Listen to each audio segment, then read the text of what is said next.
evening, my friends and my dear sir. Today I teach in this topic asthma.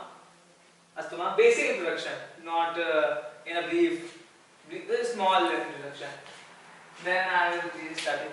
देखिए asthma होता है, ठीक है, वो पहले तो दो टाइप का होता है। मतलब कि एक पहले हम लोग के ये अस्थमा को समझिए कि लंग्स से आप जानते होंगे कि लंग्स में होता है, ठीक। और इसके होने की मैं आपको बताऊंगा होने के कॉजेज, किस वजह से होते हैं, क्यों होता है और हम इसे कैसे बचें, और किस एज वाले बच्चों को होता है कि नहीं होता, बड़ों को होता है, किसको होता है, ठीक। तो देखिए ब्रोंकाइटल अस्थमा, ये अस्थमा जो जैसे लंग्स का अगर आपने स्ट्रक्चर पढ़ा होगा तो हम लोग का ये पहले यहाँ पे होता है larynx, pharynx, foot pipe, wind pipe, उसके बाद लंग्स, ब्रोंकियाल्स, अल्वेओलाइज, ठीक। हम लोग का ये चेस्ट कैविटी होती है।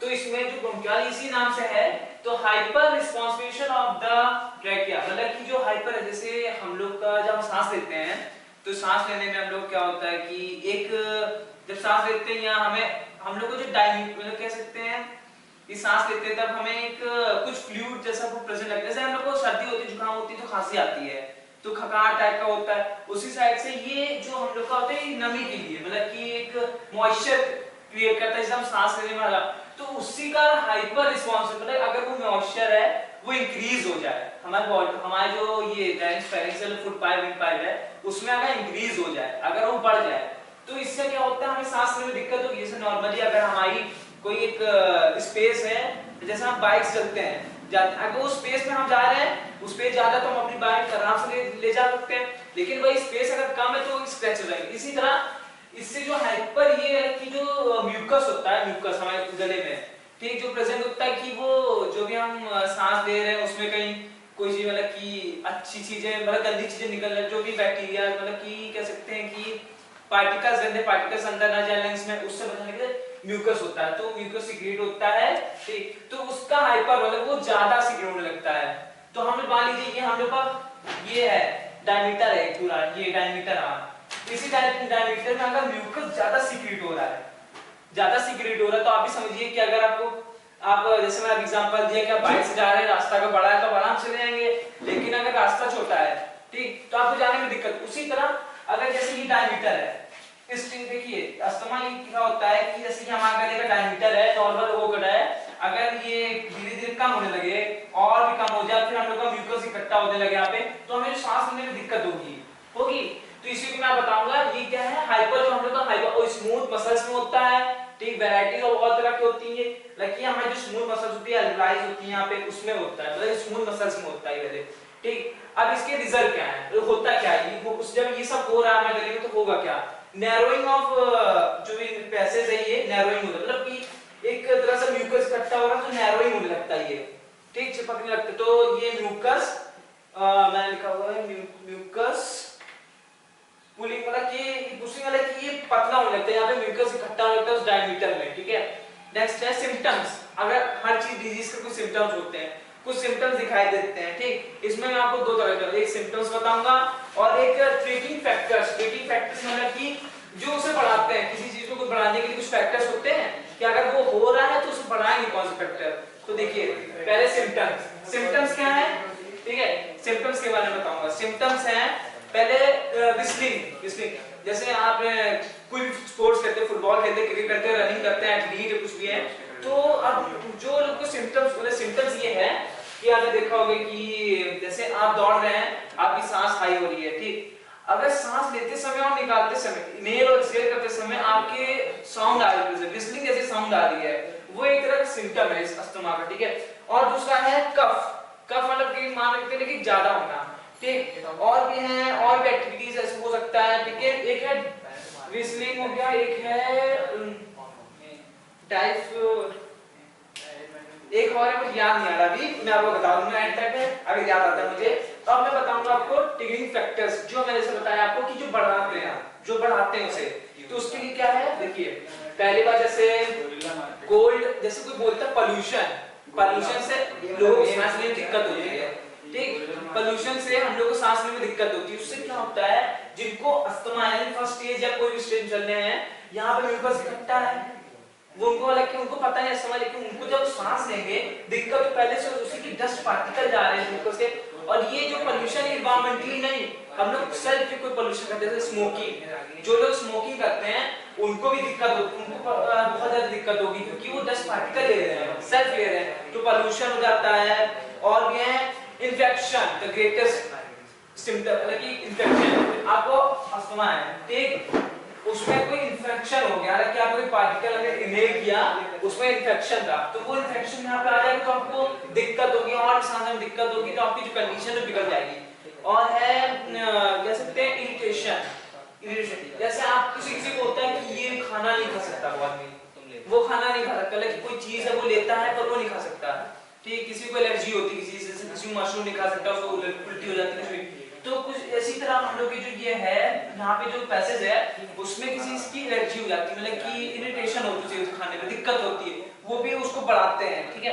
और कोल्ड एयर, जैसे लोग कहते हैं ठंडी हवा में सांस में दिक्कत होती है, वो लोग कहते हैं, और ये सांस लेने में दिक्कत इसलिए होती है क्योंकि जो म्यूकस है वो ठंडी हवा अंदर जाती है, तो वो मतलब क्लोजी और वो लगता है कि एकदम साइड चिपकने लगता है कि तो वो म्यूकस हम लोग को सीक्रेट करता है, मास्टर सेल्स होते हैं, मास्टर सेल्स ठीक है, मास्टर सेल्स होते हैं, ये उससे सीक्रेट होता है ठीक। उसके बाद है ये कितने टाइप के होते हैं ठीक, एक्सट्रिंसिक, एक्सट्रिंसिक ठीक है, एक्सट्रिंसिक और इंट्रिंसिक ठीक करके होता है।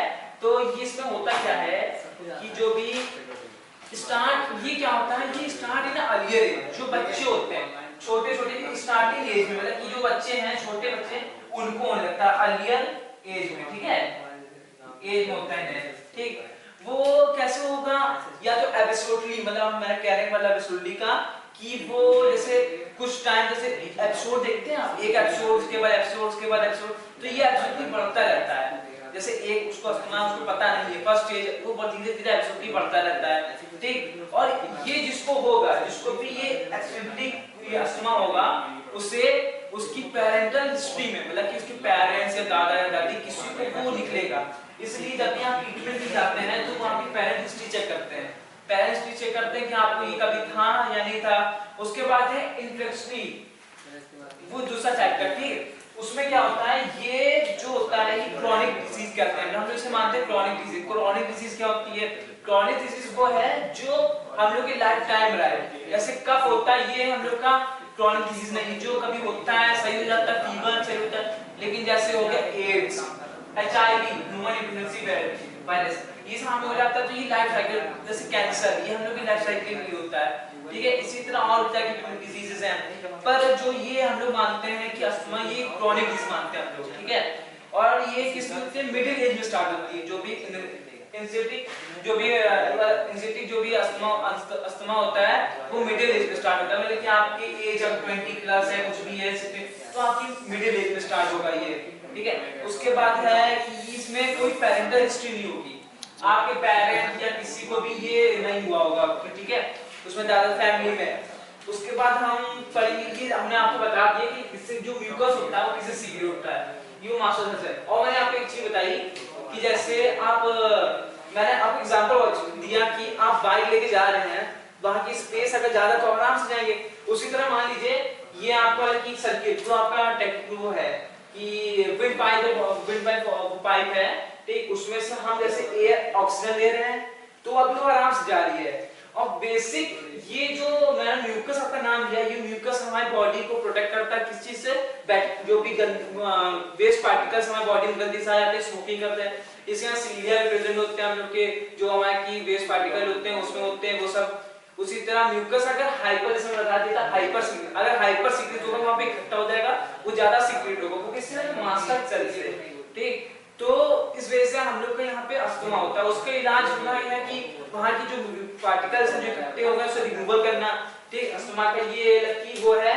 और क्या है, बस यही है आज के टॉपिक में। प्रिकॉशन क्या है? प्रिकॉशंस ये हैं कि आप कोल्ड, जैसे आपको अगर अस्थमा है ठीक, तो आप वहाँ पे पोल्यूशन में ना जाएं, कोल्ड हवा में ना जाएं जिससे उसको इंक्रीज ना हो। आपका ट्रीटमेंट में आपको हल्का भी लगता है तो डॉक्टर के गाइडेंस में जाएं और उससे पता लगा कि मुझे क्या हुआ, उसकी रिपोर्ट देखें। इससे क्या होगा, आपके फर्स्ट स्टेज होगा तो आप जल्दी से हो जाएंगे। जो यूज करते हैं, जो इंस्ट्रूमेंट्स यूज करते हैं वो आपको करने की जरूरत नहीं पड़ेगी, आप पहले से ही हो जाएंगे। ठीक है, ये मैंने जैसे आपको बताया कि ये क्रॉनिक होती है, लकी ये बचपन से भी हो सकती है और बड़े में भी हो सकती है। Okay, today's topic is finished. Thank you everybody, thank you sir, thank you my dear friends. Let's start query session. हमने जो आपको इस टॉपिक पढ़ाया था कि अस्थमा के बाद, अब ये हमारे कुछ फ्रेंड्स और सर के कुछ क्वेश्चंस हैं, वो हम यहाँ पे डिस्कस करेंगे कि वो मुझसे कुछ पूछा जाता है। हाँ जी के सर, चलिए आप फर्स्ट क्वेश्चन आपका आप अगर एक अस्थमा पेशेंट, जी सर, मतलब एक अस्थमा पेशेंट हो तो उसे क्या प्रिकॉशंस लेनी चाहिए कि हाँ, उसे कोई दिक्कत ना तो जिस तरह देखिए आपका सवाल है कि उसे ना कि क्या प्रिकॉशंस लेनी चाहिए, उसे क्या करना चाहिए क्या नहीं। देखिए फर्स्ट मैंने पहले बता रहा हूँ कि आपको तो पहले अगर आपको हल्का भी कुछ भी लगता है तो आप डॉक्टर की गाइडेंस में जाइए, गाइडेंस में मतलब कि आप उससे संपर्क कीजिए, उससे पता लगाइए कि आपको क्या वो रिपोर्ट वो बताएंगे। देखिए फिर दूसरा, आपको बचना है, आपको लगता है कि हाँ मैं डॉक्टर से नहीं मिल सकता, तो आप पहले पोल्यूशन वाली जगहों पे ना जाइए। अगर आप स्मोकिंग करते हैं तो उसे पहले सबसे पहले छोड़िए, ठीक, आप पोल्यूशन से दूर रहिए, जिससे आपको जैसे आपका अस्थमा भी होगा तो उसको दिक्कत नहीं होगी। अगर किसी चीज को दिक्कत नहीं करेंगे तो अपने नॉर्मल आपको बढ़ रही है तो धीरे धीरे बढ़ेगी, लेकिन आप उसे इरिटेट करेंगे तो वो जल्दी हाइपर हो जाएगी, जल्दी बढ़ने लगेगी। इसी तरह आप पोल्यूशन से दूर रहिए, ठीक। उसके बाद आप कोल्ड, जैसे मैं बताया था कि कोल्ड से ज्यादा, ये क्या बता रहा हूँ, ट्रिगरिंग फैक्टर्स जो मतलब कि उसे बढ़ाते हैं। तो कोल्ड है, कोल्ड से क्या होता है, जैसे म्यूकस इकट्ठा हो रहा है वो जमने, कोल्ड लगी जमने लगता और है। ठंडियों में क्या प्रिकॉशंस लेनी चाहिए? ठंडियों में क्या आप गर्म वार्म रहे, आपकी बॉडी वार्म रहे, आपको ठंडियों में लगी कोल्ड हवा से दूर रहे, जिससे आप जल्दी बच सके। ओके, ऐसा होता है क्यों है? देखिए अस्थमा होता क्यों, ग्रेट क्वेश्चन सर। ये देखिए अस्थमा मैंने बताया कि क्यों होता है, ये इसलिए होता है कि हाइपर रिस्पॉन्सिव, मतलब कि जो हमारा म्यूकस होता है, जैसे मैंने बताया था आपको कि जो म्यूकस होता है वो हमारे अच्छे के लिए होता है, कि जो डस्ट पार्टिकल या वगैरह पार्टिकल्स है वो हमारे नीचे लंग्स में ना जाए, हमें आगे दिक्कत नहीं। लेकिन जो बैक्टीरिया हमारे अंदर आया उसको हटाने के लिए हाइपर रिस्पॉन्स, जो म्यूकस वो ज्यादा सीक्रेट होने लगे, जैसे हार्मोन्स होते हैं, हार्मोन ज्यादा सीक्रेट हो जाए तो दिक्कत, लंबे हो गए, हार्मोन सीक्रेट ना हो छोटे रह गए, हार्मोन ज्यादा सीक्रेट हो गए तो और भी दिक्कत नहीं हुई। इसी तरह अगर म्यूकस ज्यादा सीक्रेट हो गया तो दिक्कत बढ़ गई, तो इसे अस्थमा का नाम दिया गया है। आया समझ? Okay sir, okay sir. Next any question? No sir, thank you, thank you.